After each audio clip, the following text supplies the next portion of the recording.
नमस्कार मुलांनो, welcome back to YouTube channel. Hindi आपला पुढचा पेपर आहे. लास्ट 2 व्हिडिओजमध्ये उपयोजित लेखनाचे 2 टाईप बघितले. एक पत्रलेखन बघितलं, वृत्तांत लेखन बघितलं. प्रॅक्टिससाठी तुम्हाला क्वेश्चन दिले होते. त्यांची प्रॅक्टिस नीट करून ठेवा, म्हणजे एक्झामही त्याचा आपल्याला कन्फर्ममध्ये फायदा होईल. आता हिंदी व्याकरण विभाग 4 भाषा अध्ययन 14 गुणांसाठी असणारे आणि हे 14 गुण आपल्याला भेटलेच पाहिजेत. 1-1 मार्कांचे क्वेश्चन असतात. कुठले असतात ते पण 1 बाय 1 बघूया, म्हणजे नक्की सिलेबसमध्ये काय काय आहे ते आपल्याला समजून येईल. शब्दभेद 1 मार्कांसाठी असेल, अव्यय 1 मार्कांसाठी, संधी 1 मार्कांसाठी, सहाय्यक क्रिया 1 मार्कांसाठी, प्रेरणार्थक क्रिया 1 गुणांसाठी, मुहावरे 1, कारक 1, विरामचिन्ह 1. आता 2 गुणांचे प्रश्न, कालपरिवर्तन 2, नंतर वाक्य के भेद ह्याच्यावरती 2 प्रश्न येतात. पहिला प्रश्न असतो भेद पहचानो, म्हणजे कुठला प्रकार आहे ते पहचानायचा आहे. नंतर वाक्य परिवर्तन करो, हा 1 गुणांसाठी. असे झाले 2 गुण. नंतर वाक्य शुद्ध करणं 2 गुणांसाठी. एकूण 14 गुण झाले. 11 टॉपिक आहेत, खूप सिंपल आहेत आणि 11 टॉपिकमध्ये हे जे 14 गुण आहेत ते आपल्याला कन्फर्ममध्ये भेटतील. अजिबात टेन्शन घेऊ नका. हे जे तुम्हाला अवघड वाटतं ना, कालपरिवर्तन, वाक्य के भेद, सगळं काही व्यवस्थित डिस्कस करूया. फक्त व्हिडिओ नीट समजून घेतात. आणि काय डाऊट असेल तर कमेंट सेक्शनमध्ये नक्की विचारा. आता सुरू करूया. बघा, पहिला प्रश्न, शब्दभेद कुठले कुठले प्रकार असतात. पहिलं येतं संज्ञा, त्यानंतर सर्वनाम आणि त्यानंतर विशेषण. संज्ञा म्हणजे काय? किसी व्यक्ती, स्थान, वस्तू, गुण या भाव का नाम बताने वाला शब्द. म्हणजे थोडक्यात काय, व्यक्तीचं नाव असेल, ठिकाणाचं नाव असेल, वस्तू असेल, कुठला तरी गुण असेल, भाव असेल, ह्यांचं जे काही नाव आहे त्याला बोलतो आपण संज्ञा. उदाहरण बघा, राम काय आहे? व्यक्तीचं नाव आहे. गंगा नदीचं नाव आहे. त्याच्यानंतर प्रेम भाव आहे. पुस्तक वस्तू आहे. म्हणजे हे काय करतंय तर नाम सांगतंय, म्हणून त्याला काय बोलतो आपण? संज्ञा बोलतो. त्याच्यानंतर पुढे येतं संज्ञा के स्थान पर प्रयुक्त होने वाला शब्द म्हणजे सर्वनाम. म्हणजे संज्ञाच्या ऐवजी जे वापरतो त्याला बोलतो सर्वनाम. जसं की मैं, वह, तू, यह ही सगळी काय झाली? सर्वनामं झाली. पुढं विशेषण बघा, संज्ञा या सर्वनाम की विशेषता बताने वाला शब्द, म्हणजे या दोघांबद्दल विशेष माहिती सांगणारा जो शब्द असेल त्याला बोलतो विशेषण. जसं की सुंदर, लंबा, छोटा, तेज ही सगळी काय आहेत? विशेषण आहेत. क्लिअर झालं? बेसिक समजलं? आता यांचे उपप्रकार समजून घेऊ. पहिलं संज्ञा के भेदमध्ये व्यक्तिवाचक संज्ञा एकदम सिंपल आहे. बघा काय असणार आहे तर एखाद्या विशेष व्यक्ती, विशेष प्राणी, विशेष स्थान, विशेष वस्तू यांच्याबद्दल आपल्याला जर माहिती मिळत असेल किंवा यांचं नाव आलं असेल त्याला बोलतो आपण व्यक्तिवाचक संज्ञा. जसं की गांधीजीने यह काम श्रम और श्रमिक की प्रतिष्ठा कायम करने के लिए किया. आता या ठिकाणी गांधीजी हे हायलाईट केलेलं होतं. व्यक्तीचं नाव आहे, व्यक्तिवाचक संज्ञा. आता पुढचं बघूया, गोवा देख मैं तरंगायित हो उठा. परत गोवा काय आहे? ठिकाणाचं नाव आहे. विशेष ठिकाणाला व्यक्तिवाचक संज्ञा. आता पुढची संज्ञा येते ती म्हणजे जातीवाचक संज्ञा. या ठिकाणी जिन संज्ञा शब्दों से एक ही प्रकार के प्राणियों, वस्तुओं और स्थानों आदि का पता चलता है उन्हें जातीवाचक संज्ञा कहते हैं. म्हणजे एकाच जातीचा बोध होत असेल. म्हणजे कसं बघा, आता प्राण्यांची कॅटेगरीमध्ये मछली अनेक प्रकारचे आहेत. म्हणजे काय झालं? मछली हा शब्द एक जात सांगतोय. लडकी, आदमी, नारी, घोडा, हाती, शेर, चिता हे एक जातीचा बोध करतात ते, म्हणून ह्याला काय बोलतो आपण? जातीवाचक संज्ञा. व्यक्तिवाचक संज्ञामध्ये स्पष्ट त्या व्यक्तीचा, ठिकाणाचा उल्लेख होता. जातीवाचक संज्ञामध्ये त्या ठिकाणी आपल्याला ती जात दिलेली असेल. पुढं बघा, स्थान, बाजार वेगवेगळे असतात. नगर, गली, देश, नदी, स्टेशन हे सगळे काय झाले? जातीवाचक संज्ञा. पुढं वस्तूमध्ये काय येणार? स्कूटर, सब्जी, पुस्तक, खिडकी हे सगळे झाले जातीवाचक संज्ञाची उदाहरणं. क्लिअर झालं? आता पुढचं बघूया, भाववाचक संज्ञा. जिस संज्ञा को देखा या स्पर्श नहीं किया जा सकता परंतु उसका भाव, गुणोदोष, अवस्था या कर्म को जाना जा सकता है उसे भाववाचक संज्ञा कहते हैं. म्हणजे थोडक्यात काय, एक असा शब्द ज्याच्यामधून आपल्याला भाव समजेल, गुण दोष समजेल, त्यांना बोलतो आपण भाववाचक संज्ञा. जसं की अरुणाई टच करू शकतो का? नाही. कोमलता, ऊंचाई, सौंदर्य, चौडाई, दृढता, अच्छाई, बुराई, लंबाई हे सगळे काय झाले? भाववाचक संज्ञाची उदाहरणं झाली. पुढं बघा, पुढं येतं द्रववाचक संज्ञा. एकदम सिंपल, किसी भी पदार्थ का नाम. जसं की सोना, पेट्रोल, पीतल, तांबा, लोहा, कोयला, चावल, गेहूं, दूध, मिट्टी ही पदार्थांची नाव आहेत. याला बोलतो आपण द्रववाचक संज्ञा. प्रकार समजले? नक्की? कन्फर्म? चलो आता शेवटचा प्रकार, समूहवाचक. किसी समूह का बोध होना म्हणजे असा शब्द, अशी संज्ञा त्याच्यामधून आपल्याला समूह दिसतोय. जसं की पोलीस समूह आहे, सेना समूह आहे, अनाज का ढेर समूह आहे, टोली, भीड, तुकडी, दल हे सगळे काय झाले समूहवाचक संज्ञाची उदाहरणं झाली. टॉपिक क्लिअर झाला नक्की. चलो आता पुढं बघायचं सर्वनाम के भेद. पुरुषवाचक सर्वनाम. आता काय दिलंय बघा, जो सर्वनाम वक्ता, श्रोता तथा अन्य किसी के लिए प्रयुक्त होता है उसे पुरुषवाचक सर्वनाम कहते हैं. कन्फ्यूज वाटतंय, एक्झाम्पल बघू म्हणजे क्लिअर होईल. उसने मुझे बोला की तुम पढ़ रही हो. आता ह्याच्यामध्ये काय झालंय तर एखाद्या व्यक्तीला उद्देशून आपण जे बोलतो सर्वनाम त्याला बोलतो आपण पुरुषवाचक सर्वनाम. नीट बघा, म्हणजे जो बोलतोय किंवा जो ऐकतोय किंवा दुसरा कुठलाही व्यक्ती त्यांना जे संबोधतो त्याला बोलतो पुरुषवाचक सर्वनाम. जसं मुझे म्हणजे मला बोललं, तुम्हाला बोललं म्हणजे उद्देशून बोललो, याला काय बोलणार आपण पुरुषवाचक सर्वनाम. आता पुढं येतं निश्चयवाचक सर्वनाम. ह्याच्यामध्ये काय जो सर्वनाम निकट या दूर किसी वस्तू की ओर संकेत करे, म्हणजे लांबची वस्तू किंवा जवळची वस्तू दाखवण्यासाठी जे सर्वनाम वापरतो त्याला बोलतो निश्चयवाचक सर्वनाम. जसं की निकटच्या वस्तूंसाठी काय वापरणार यह, ये. जवळ असेल तर लांबच्या वस्तूंसाठी काय वापरणार वह, वे. म्हणजे ही सर्वनामं जर आली तर ते काय होणार निश्चयवाचक सर्वनाम. क्लिअर. आता उदाहरणं बघा, जसं की यह मेरी किताब आहे, जवळची वस्तू होती. वह माधव की गाडी आहे, लांबची वस्तू होती. म्हणजे हे काय करतंय तर सर्वनामच आहे पण वस्तू जवळ आहे का लांब आहे हे इंडिकेट करतंय, याला बोलतो निश्चयवाचक सर्वनाम. आता बघूया अनिश्चयवाचक. एकदम अपोजिट आहे बघा. जिस सर्वनाम से किसी निश्चित व्यक्ति या पदार्थ का बोध नहीं होता है. एग्जाम्पल बघा, कोई आ रहा है, कोण येते माहीत नाही आहे, अनिश्चयवाचक झालं.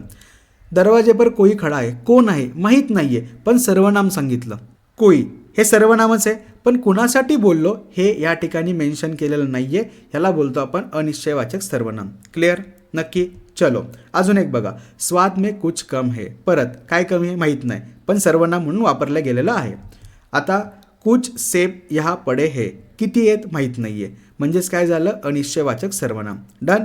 आता पुढचा प्रकार बघायचा आहे संबंधवाचक. असं सर्वनाम जे दुसऱ्या संज्ञेसोबत संबंध दाखवेल त्याला बोलतो आपण संबंधवाचक सर्वनाम. आता ह्याच्यामध्ये काही शब्द येतात ते शब्द बघून घ्या. जो, सो, उसे, जिसकी, उसकी, जैसा, वैसा हे जे काही शब्द आहेत हे संबंधवाचक सर्वनामाची उदाहरणं आहेत. आता उदाहरण बघा, जो कर्म करेगा फल उसी को मिलेगा. आता हे संबंध दाखवलं जो आणि उसी का, ह्या दोघांमध्ये काय होता संबंध होता म्हणजे जो काय झालं संबंधवाचक सर्वनाम झालं. जिसकी लाठी उसकी भैंस, परत संबंध आला म्हणजे संबंधवाचक सर्वनाम झालं. क्लिअर. टॉपिक क्लिअर झाला. अजून बघा, जैसा कर्म वैसा फल म्हणजे या ठिकाणी आपण संबंध दाखवण्याचा प्रयत्न करतोय म्हणून याला बोलतो आपण संबंधवाचक सर्वनाम. डन. आता पुढचा प्रकार एकदम सिंपल आहे बघा, प्रश्नवाचक. ज्या सर्वनामाने आपण प्रश्न विचारतो त्याला बोलतो प्रश्नवाचक. जसं की कोण, कहा, क्या, क्यू, कैसे, किने, किस हे सगळे शब्द काय झाले प्रश्नवाचक सर्वनाम झाले. जसं की तुम कोण हो, प्रश्न विचारला ना सर्वनामाने मग प्रश्नवाचक सर्वनाम. पुढं बघा, तुम्हें क्या चाहिए, परत प्रश्नवाचक सर्वनाम. पुढं तुम क्या कर रहे हो, परत प्रश्नवाचक सर्वनाम. क्लिअर झालं. टॉपिक समजला. गुड. आता शेवटचा प्रकार निजवाचक सर्वनाम. आता ह्याच्यामध्ये काय दिलं बघा, जो सर्वनाम तीनों पुरुषों में निजत्व का बोध करता है उसे निजवाचक सर्वनाम कहते हैं. अवघड वाटते, नीट समजून घ्या. जेव्हा आपण स्वतःला श्रेष्ठ म्हणताना किंवा समोरच्याला रिस्पेक्ट देताना जे सर्वनाम वापरतो ना त्याला निजवाचक बोलतो. जसं की आप, रिस्पेक्ट दिला, आपने रिस्पेक्ट दिला. खुद, स्वतःबद्दल बोललो. स्वतः, परत स्वतःबद्दल बोललो. स्वयं, स्वतःबद्दल बोललो. म्हणजे जे रिस्पेक्टफुली वापरतो ना त्याला बोलतो निजवाचक सर्वनाम. जसं की मैं खुद लिख लूँगा, स्वतःबद्दलच बोललो, रिस्पेक्ट आला. तुम अपने आप चले जाओ, रिस्पेक्ट दिला म्हणजे काय झालं निजवाचक सर्वनाम झालं. क्लिअर नक्की. अजून एक बघा, वह स्वयं गाडी चला सकती है. परत या ठिकाणी स्वयं अंडरलाईन केलं होतं. स्वयं काय आहे निजवाचक सर्वनाम आहे. डन. टॉपिक कळले. चलो आता 2 तर झाले. आता पुढचं बघायचं आहे विशेषण के भेद. खूप सिंपल आहे. गुणवाचक विशेषण म्हणजे ज्याच्यावरून गुण, रूप, रंग समजून येईल त्याला बोलतो गुणवाचक विशेषण. जसं की बगीचे में सुंदर फूल है, फुलाचा गुण सांगितला गुणवाचक विशेषण. स्वर्गवाहिनी गंदी नदी है, परत काय झालं रूप सांगितलं गुणवाचक विशेषण. स्वस्थ बच्चे खेल रहे है, रूप सांगितलं गुणवाचक विशेषण. आता पुढचा टॉपिक बघूया संख्यावाचक. संख्या असणार आहे सिंपल बघा, कक्षा में 40 विद्यार्थी उपस्थित है, काय झालं संख्यावाचक विशेषण. दोनों भाइयों में बड़ा प्रेम है, परत संख्या आली संख्यावाचक विशेषण. क्लिअर. आता पुढं बघूया परिणामवाचक, आता या ठिकाणी काय असणार आहे, नापतोल केलेलं असेल. जसं की उसे 1 किलो चीनी चाहिए, वजन मोजलंय, नापतोल केलं ना, म्हणजे परिणामवाचक झालं. बीमार को थोडा पाणी देना चाहिए, परत मोजलं म्हणजे परत काय झालं, परिणामवाचक झालं. डन, नक्की. आता पुढं बघायचं आहे सार्वनामिक विशेषण. आता ह्याचा अर्थ कसा होतो बघा, जब कोई सर्वनाम संज्ञा शब्द से पहले आए तथा विशेषण शब्द की तरह संज्ञा की विशेषताएं बताए उसे सार्वनामिक विशेषण कहते हैं. उदाहरण बघूया. वह आदमी व्यवहार से कुशल है. आदमी काय होतं, संज्ञा, त्याच्या आधी विशेषण आलं म्हणजे काय झालं, सार्वनामिक विशेषण झालं. कळलं. पुढं बघा. कोण छात्र मेरा काम करेगा. छात्र, त्याच्या आधी विशेषण आलं, सार्वनामिक विशेषण झालं. डन, नक्की समजलं. हे होते शब्दभेदाचे प्रकार. संज्ञा बघितले, प्रकार बघितले, सर्वनाम बघितलं, प्रकार बघितले, विशेषण बघितले, प्रकार बघितले. आता हे प्रकार का शिकवले, जर एक्झाममध्ये तुम्हाला विशेषण ओळखता आलं, त्याचा उपप्रकार पण ओळखता आला तर मार्क कन्फर्म झाले, आणि उपप्रकार पण लिहा म्हणजे मार्क कन्फर्म होऊन जातील. डन. आता पुढचा टॉपिक बघायचा आहे संधी. अवघड वाटतो ना, सिम्पल जाईल. आता फक्त लक्ष देऊन बघून घ्या म्हणजे टॉपिक लगेच क्लिअर होईल. आता संधीमध्ये महत्त्वाच्या गोष्टी काय आहेत, तर संधी काय राहतं बघा, आधी समजून घेऊ.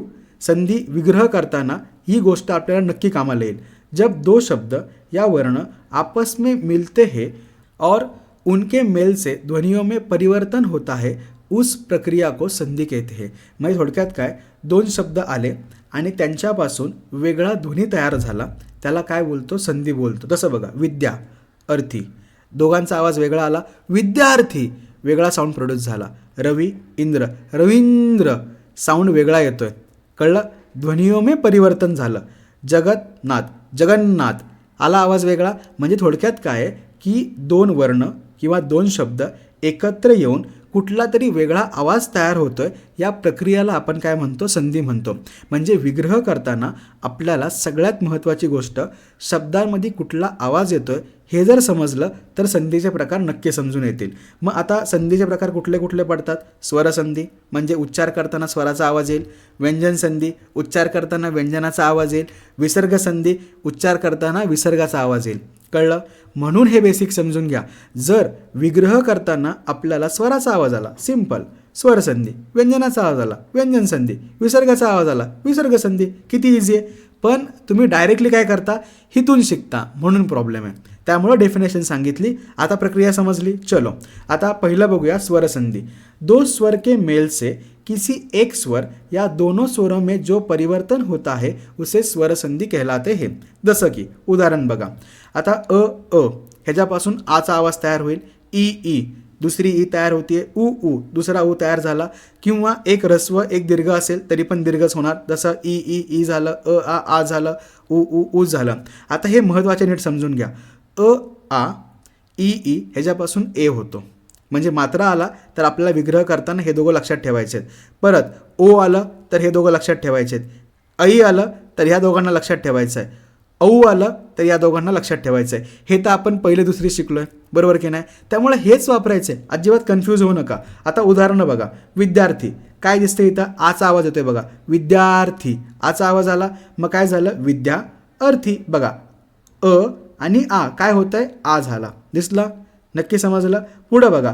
परार्थ, परा अर्थ, परा अधिक अर्थ. सदैव, आता इथं काय आले, दोन मात्रे आले म्हणजे काय वापरावं लागणार, ए वापरावं लागणार. आलं या ठिकाणी ए. समजलं.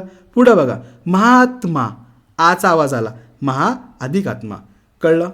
किती सिंपल होतं. उगाच कन्फ्यूज होता तुम्ही. म्हणून जेव्हा जेव्हा संधीचा विग्रह करताल तेव्हा तो शब्द 2-3 वेळा म्हणा, म्हणजे क्लिअर होईल तुम्हाला की कुठला स्वर आलेला आहे.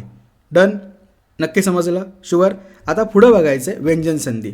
परत व्यंजनाचा आवाज असणार आहे. बघा काय दिलं आहे, जब किसी व्यंजन के बाद कोई स्वर या व्यंजन आता है, म्हणजे पहिलं व्यंजन येणार नंतर स्वर किंवा व्यंजन येईल, और दोनों के मेल से जो परिवर्तन होता है उसे व्यंजन संधि कहते हैं. मग जसं की सद्भावना, सत्भावना. बघा सत्भावना. सदाचार, सत आचार. काय आला आधी, व्यंजन आणि नंतर स्वर. जगन्नाथ, मग असंच उदाहरण होतं, जगन्नाथ. नंतर संतोष म्हणजे काय झालं, समतोष. समजलं. म्हणजे सुरुवातीला काय असणार आहे, या ठिकाणी व्यंजन दिसेल आणि नंतर स्वर किंवा व्यंजन असेल. आता लक्षात कसं ठेवायचं बघा, नीट समजून घ्या. ज्या वेळेला तुम्ही व्यंजन संधीचा विग्रह करणार आहात त्यावेळेला आधीच्या व्यंजनाच्या खाली असा रेष मारायला शिका, म्हणजे व्यंजनाचा जोडाक्षर झालंय हे समजून येईल. डन. नक्की. आता पुढं बघा, विसर्ग संधी. एकदम सोपा प्रकार आहे. विसर्ग के बाद स्वर या व्यंजन, त्याला काय बोलतो? विसर्ग संधी.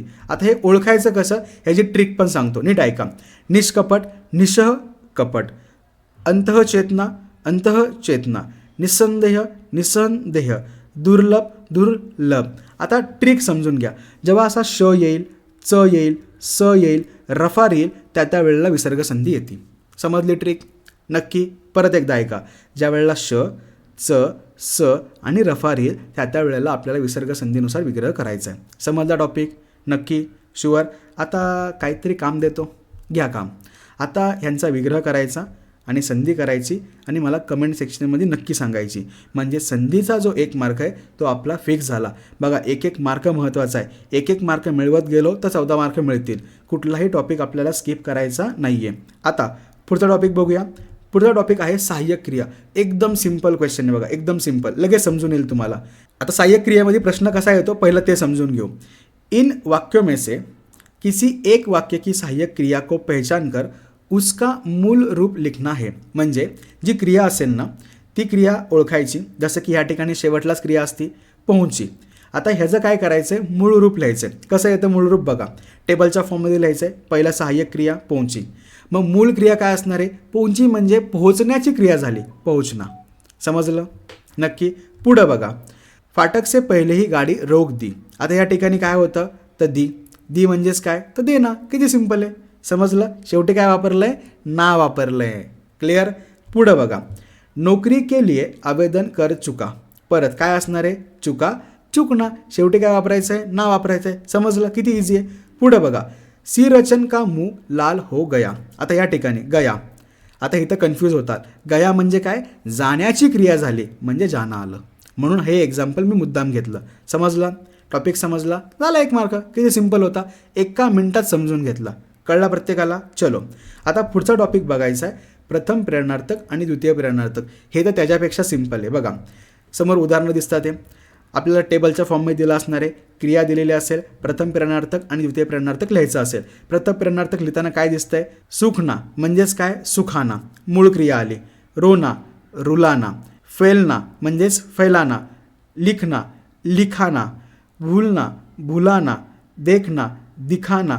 घूमना, घुमाना. आता ह्या ठिकाणी आना लिहायचं आहे म्हणजे प्रथम प्रेरणार्थक झाली. द्वितीय प्रेरणार्थकमध्ये काय दिसतंय? वाना दिसतंय. बघा ना, सुखवाना, रुलवाना, फैलवाना, लिखवाना, भूलवाना, दिखवाना, घुमवाना. झाला 1 मार्क कन्फर्म. समजलं? नक्की.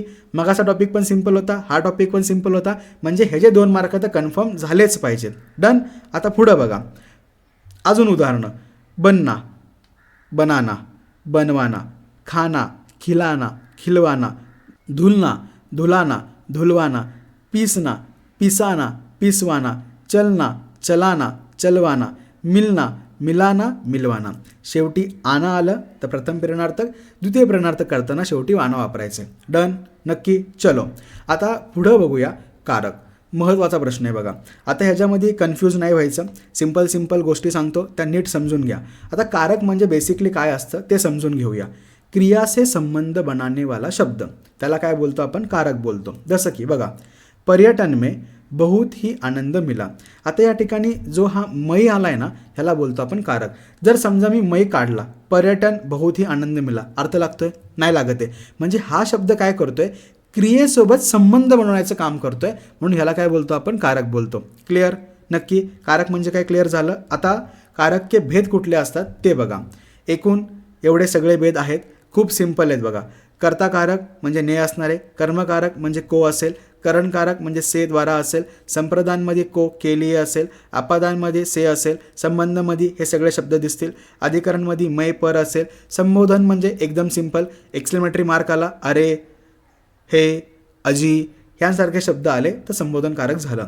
आता इथे एक प्रश्न आहे बघा, कर्मकारकमध्ये पण को आहे, संप्रदानमध्ये पण को आहे. कन्फ्यूज झाला ना? बरोबर की नाही? हे सुद्धा बघूया, टेन्शन नका घेऊ. आधी उदाहरणं बघूया म्हणजे पटकन समजून येईल. बोर्डचे क्वेश्चन्स बघूया. बघा काय दिलं आहे? करामत अलीने होका भरते हुए का. ने कुठे येतं आहे? कर्ताकारक म्हणजे काय झालं, कर्ताकारक झालं. पुढं बघा, पर्यटन में बहुत ही आनंद मिला. में कुठं दिसतंय, अधिकरणकारक झालं, अधिकरणकारक. पुढं, अरे ये बुढ़िया कोण आहे, एक्सक्लेमेटरी मार्क, संबोधनकारक. इझी वाटतंय. आता पुढं बघा, टॉल्स्टॉय और चेखव की रचनाएं भी मुझे प्रिय है. आता या ठिकाणी काय आलंय, की आलंय. की म्हणजे काय असणार आहे, संबंधकारक. झालं, समजलं नक्की प्रत्येकाला. आता जो महत्त्वाचा प्रश्न आहे तो बघूया.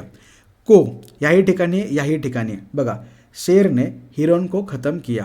आता ह्या ठिकाणी को सोबत केलिये पण दिसतंय, म्हणजे कोच्या ऐवजी जर केलिये वापरलं तर वाक्याचा अर्थ बदलला नाही पाहिजे. मग पहिली स्टेप काय केली आपण, कोच्या ऐवजी केलिये वापरलं.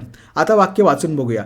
शेरने हिरण के लिए खतम किया, अर्थ काहीतरी वेगळाच झाला, बरोबर ना. म्हणजे ह्या ठिकाणी कोच्या ऐवजी केलिये वापरू शकतो का, नाही वापरू शकत. म्हणजे संप्रदानकारक नाही, हे झालं कर्मकारक. कळलं नक्की. बघा आता या ठिकाणी आपण काय केलं, कोच्या ऐवजी केलिये टाकलं. केलिये टाकून जर अर्थ नाही लागला म्हणजे संप्रदानकारक ते नाही आहे, काय झालं, ते कर्मकारक झालं. पण जर अर्थ तसाच राहिला तर काय होणार, संप्रदानकारक. त्याचं पण उदाहरण बघूया. चाचीजी खाना खाने को गए है. आता बघा पुढं काय करायचं आहे, कोच्या ऐवजी केलिये टाकलं. बघा काय झालं, चाचाजी खाना खाने के लिए गए हैं. आता या ठिकाणी कोच्या ऐवजी केलिये टाकलं, वाक्याचा अर्थ बदलला का, अजिबात नाही बदलला. अर्थ तोच राहिला. म्हणजे कोच्या ऐवजी केलिये जरी वापरलं तरीसुद्धा चालतंय, म्हणजे हे संप्रदानकारक झालं. समजला, फरक कळला प्रत्येकाला. डन. चलो नेक्स्ट बघूया पुढचा प्रश्न. टीचर ने बच्चों को किताबें दी. आता ट्विस्टवाला पार्ट परत एकदा, कोच्या ऐवजी केलिये वापरायचे. टीचर ने बच्चों के लिए किताबें दी, अर्थ तोच राहतोय, म्हणजे संप्रदानकारक झालं. आता कन्फ्युजन दूर झालं असेल नक्की. पुढचा प्रश्न बघा. राहुल ने काम को किया होगा. राहुल ने काम के लिए किया होगा, अरे अर्थच नाही लागत आहे, म्हणजे हे कर्मकारकच आहे. Done, confirm, sure. आता नेक्स्ट बघूया पुढची उदाहरणं पटपट. मकान पर मकान लदे हे. पर कुठं दिसतंय, इथं दिसतंय, म्हणजे अधिकरणकारक झालं. आवाज ने मेरा ध्यान बटाया. ने कुठं दिसतंय, कर्ताकारक. त्यानंतर हमारे शहर में एक कवि है. मै कुठं दिसतंय, अधिकरणकारक. आता पुढं बघा. चाची अपने कमरे से निकल रही थी. परत प्रॉब्लेम. से करणकारकमध्ये पण येतोय, अपादानकारकमध्ये पण येतोय. आता काय करायचं, इथं काहीतरी लिहिलंय अलग होणं, म्हणजे वेगळे होण्याची जर क्रिया असेल तर काय लक्षात ठेवायचं, अपादानकारक. चाची अपने कमरे से निकल रही थी, म्हणजे कमऱ्यापासून वेगळी झाली, म्हणजे अपादानकारक. कळलं नक्की. पुढचं बघा. रूपा स्वभाव से तीव्र थी. हे काय वेगळं होतं आहे का, नाही होत आहे, म्हणजे ह्या ठिकाणी से काय असणार आहे, करणकारक असणार आहे. कळलं नक्की, समजलं प्रत्येकाला. डिफरन्स कळला, कर्मकारकमधला पण कळला, संप्रदानकारकमधला पण कळला, करणकारक आणि अपादानकारकमधला पण डिफरन्स समजला नक्की. चलो पुढचं बघा. रामस्वरूप ईश्वर के लिए खांसते हे. आता इथं डायरेक्ट के लिए होतं, म्हणजे काय झालं, संप्रदानकारक झालं. डन. टॉपिक समजले. जेवढे टॉपिक आपण आत्ता घेतले हे खूप जास्त महत्त्वाचे होते आणि एक मार्काला येतात, त्यामुळे हे जे मार्क तर नाही गेले पाहिजेत. आता नेक्स्ट व्हिडिओमध्ये आपण वाक्य के भेद पण बघूया, कालपरिवर्तन पण बघूया आणि जे काही रिमेनिंग टॉपिक राहिलेत ते सगळे कव्हर करूया. हे टॉपिक नक्की प्रत्येकाला समजले, शुअर. कमेंट सेक्शनमध्ये नक्की सांगताल. व्यवस्थित प्रिपेअर करा. काही डाऊट असेल तर नक्की विचारा, आपण नक्की सॉल्व्ह करूया. फक्त व्यवस्थित प्रिपरेशन चालू राहून द्या. चलो bye bye, all the best.